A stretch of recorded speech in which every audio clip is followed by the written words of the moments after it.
Bonjour à toutes et à tous. Alors dans cette vidéo, c'est la vidéo un peu plus technique comparée à celle que j'ai pu faire dans la même lignée pour migrer ou transférer son site WordPress qu'on a développé par exemple en local et qu'on veut envoyer sur son serveur web en ligne type OVH, ODSwitch, etc. vers votre hébergeur web.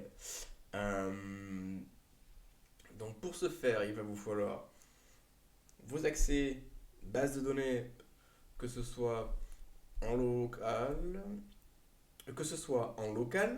donc ça théoriquement ça devrait être assez facile à récupérer, ou sur votre hébergeur, là où vous êtes actuellement, si vous avez développé votre site sur un serveur de développement et que vous voulez l'envoyer par exemple vers votre autre serveur en ligne. Vous pouvez avoir un serveur de développement avec un domaine personnalisé et basculer vers votre vrai domaine une fois que le site est terminé.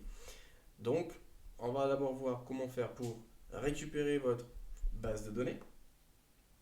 Une fois qu'on aura récupéré votre base de données, on va récupérer les fichiers de votre WordPress. Donc, si c'est en local, en l'occurrence, ce sera très facile. Si ce n'est pas en local, il faudra vous connecter à votre FTP.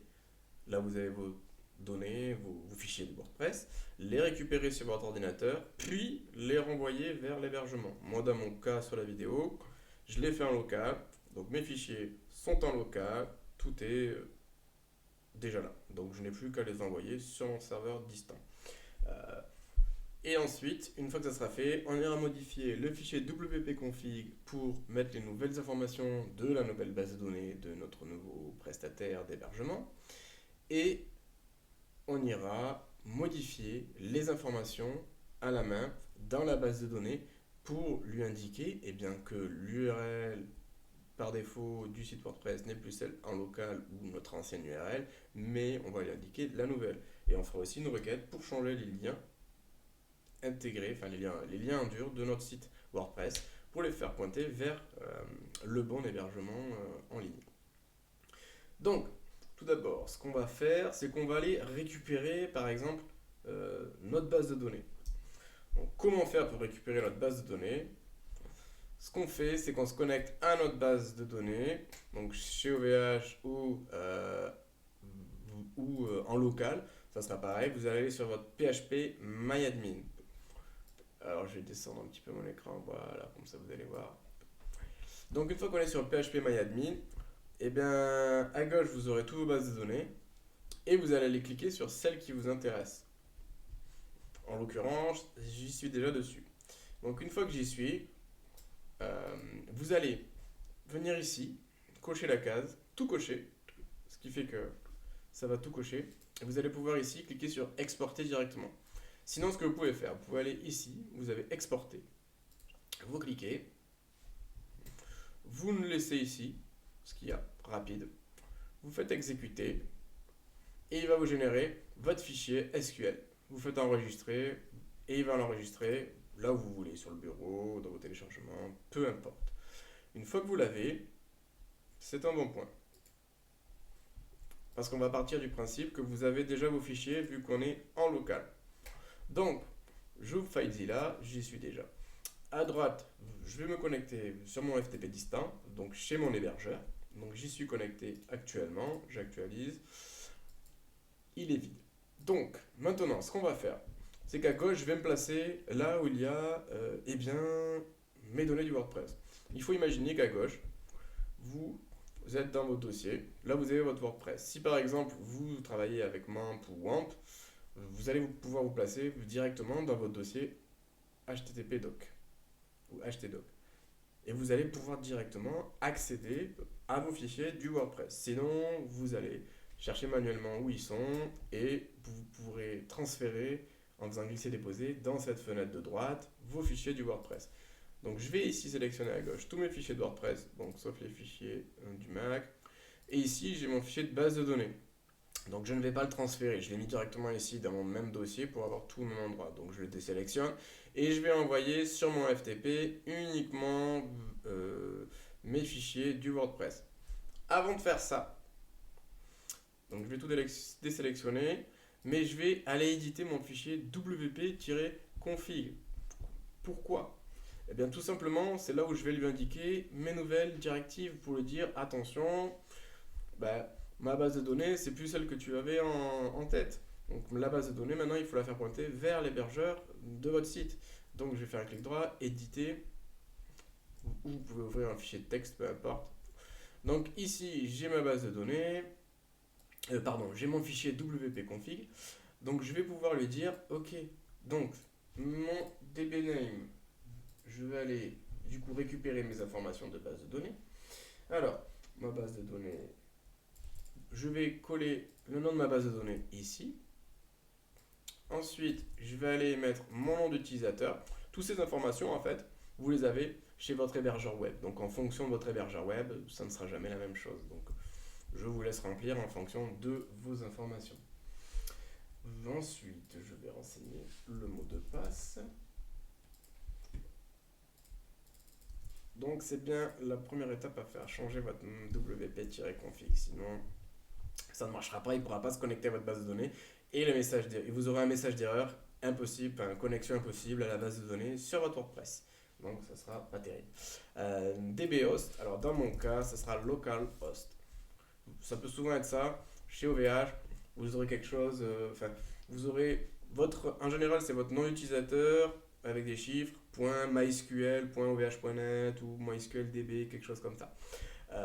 Une fois que j'ai modifié donc mon dbname, mon dbuser, mon dbpassword et mon dbhost, j'ai rien d'autre à toucher. J'enregistre mon fichier, parce que ça serait bête de perdre les informations qu'on vient de renseigner. Et maintenant, je vais pouvoir le transférer. Donc, hop, hop, et tout le reste, c'est bon. Donc je prends, je fais glisser et je le mets à droite. Donc là, oui, il me dit que le fichier config existe déjà, donc je vais le remplacer. Ok, donc là, ça va prendre un petit peu de temps. Je vais réduire ma fenêtre et on va aller nous importer notre base de données. Donc, je vais aller, et bien sûr, ma bonne base de données. Donc, à ce moment-là, vous vous connectez sur votre phpMyAdmin de votre hébergement. Là, vous allez vouloir héberger votre site web en ligne. Et vous allez donc vous placer dans la bonne base de données. Dans l'occurrence, c'est la démo. Je vais aller dans Importer ici. Donc tout à l'heure, on était dans Exporter. Maintenant, logiquement, on va sur Importer. Je vais cliquer sur Choisir en fichier. Je vais aller dans mon dossier où se trouve ma base de données que j'ai enregistrée tout à l'heure. Elle est ici. Je fais ouvrir. Je ne touche à rien d'autre. Je fais exécuter. Il va travailler. Il est en train de l'envoyer. Et là, on va commencer à faire la chose la plus compliquée du tuto. Vous allez voir, c'est pas grand chose. Donc là, il nous dit que c'est OK. On l'a bien importé. 429 requêtes. Il n'y a pas de problème. Donc, je vais me placer sur... Je vais cliquer ici à gauche sur ma base de données. Je vais voir toutes mes tables de base de données. Et là, je vais aller dans SQL. Je vais copier-coller exactement la même chose que ce que je vous dis dans mon tuto vidéo, pas vidéo, mais dans mon tuto écrit sur mon site internet pour faire la première requête. Donc ici. Alors, on va bien faire attention. Ici, vous voyez update wp-option. Underscore option, c'est le nom des tables par défaut de WordPress. Donc moi j'ai mis ça, parce qu'il y en a beaucoup qui ne vont jamais changer. Vous voyez ici par exemple de vente, si je le regarde, elle est où? Alors le option, il est ici. Donc moi en l'occurrence, ça ne s'appelle pas wp underscore option, ça s'appelle post underscore options. Donc je vais bien modifier wp par post. Parce que quand on va faire la requête, si on laisse wp, elle va nous dire bah moi je trouve rien, donc je fais pas la requête. Ce qui est logique. Donc vous faites bien attention de changer et mettre le nom de votre base, le nom de votre table tel qu'elle est ici affichée à gauche. Une fois que c'est fait, on va aller changer ça. On va donc ancienne adresse locale. Donc vous, si vous étiez en local, ça sera http://localhost quelque chose. En gros, votre URL telle que vous accédez à votre WordPress en local. Si c'était localhost slash WordPress, vous mettez localhost slash WordPress ici. Vous mettez la même URL. Donc en l'occurrence, moi le site était déjà en ligne. Donc je vais le prendre. Hop, je remplace l'URL de le site où il était. Donc il était ici. Je fais bien attention, je ne mets pas de slash à la fin. S'il y a un slash, vous l'enlevez, il faut que ça soit comme ça. Et ensuite, je vais lui dire, ok, eh ben, maintenant, je vais lui mettre mon site de destination. Donc, il sera sur https, du coup, il sera sur démon.giant.fr. Ok, je sélectionne tout et je vais faire exécuter. Ok, là, il vous dit deux lignes effectuées. Si vous n'avez pas ça, c'est que c'est pas bon, il y a un problème dans votre requête. Donc, il faut que vous regardiez pourquoi ça bloque. Ensuite, je vais recliquer sur SQL et on va passer à la deuxième requête que nous devons faire. Donc on va aller mettre à jour les liens des posts. Donc pour ça, je vais reprendre ce que j'écris dans mon article, je vais copier et coller la deuxième requête que je vous donne, vous la collez.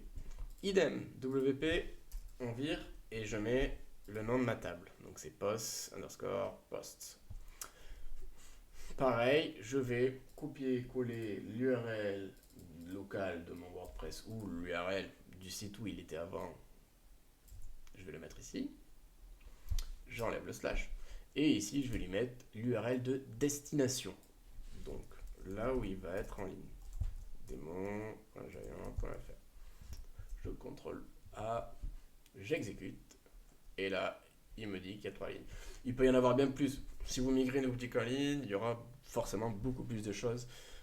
Moi, mon site de base que je migre est quasiment vide. Donc, forcément, il ne change pas beaucoup de lignes. Donc, une fois que c'est fait, de l'autre côté de la base de données, on est OK. On va aller voir où il en est du transfert. Bon, il reste quand même plus de 8000 fichiers. Donc, je vais couper la vidéo et je reviens dès que c'est terminé. Donc mes fichiers sont tous terminés de charger. On voit que j'ai aucun transfert échoué. Bien important de regarder ici. Parce que si vous avez des fichiers qui sont échoués, qui n'ont pas été bien envoyés, ils seront ici. Il faudra les relancer manuellement ou faire un clic droit pour le relancer. Donc je vois que tout est réussi. Donc ça a mis pas mal de temps. Hein, donc ça, tout dépendra en fait, pas forcément de votre connexion. Mais plus vous aurez de fichiers dans votre site, plus vous aurez d'images, de contenu, de plugins, etc. Donc plus vous aurez de fichiers à envoyer et plus ça sera long. Donc ne vous étonnez pas si ça prend plus d'1 heure, il n'y a rien d'anormal.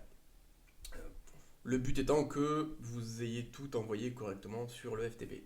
Donc pour récapituler, j'ai donc modifié mon fichier wp-config, j'ai modifié les requêtes dans la base de données. Théoriquement, on devrait être pas mal. Alors, je vais me rendre sur mon site là où il doit être. Ah. Théoriquement, ça devrait fonctionner. Ok, donc j'arrive bien sur mon site de démo. Si je vais pour me loguer, je devrais pas avoir de soucis pour me connecter théoriquement. Je me connecte.